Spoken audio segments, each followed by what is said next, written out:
Kate here with WTI, and have you ever heard of a stone bath mat? This one is from SOLVSTONE, and it is the coolest thing ever. So it is made of diatomaceous earth, and it really is like a piece of stone. So it's nice and thin, it's hard, it doesn't bend, and it goes on your bathroom floor to replace your stinky, old, dirty bath mat. So what I love about this is that it absorbs water like crazy.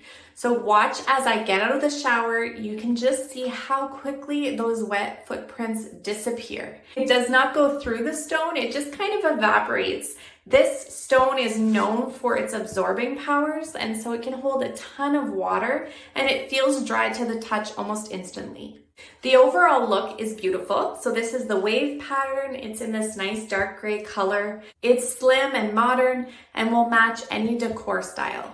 It's really easy to maintain too, so you don't need to worry about washing it every day.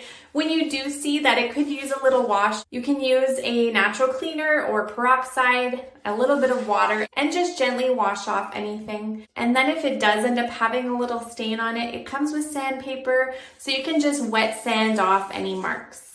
I also like that it doesn't feel cold when you get out of the shower, and it's not slippery at all. So it comes with a mat to keep it in place underneath, but even on top, it's got this grippy kind of feel. It is smooth, so it feels nice on your feet, but it doesn't feel like you're gonna wipe out. So if you're looking to modernize or to impress your guests, if you want something that removes that stinky bath mat, then this is your solution. I'm sure you're gonna love it, and that's my point of view.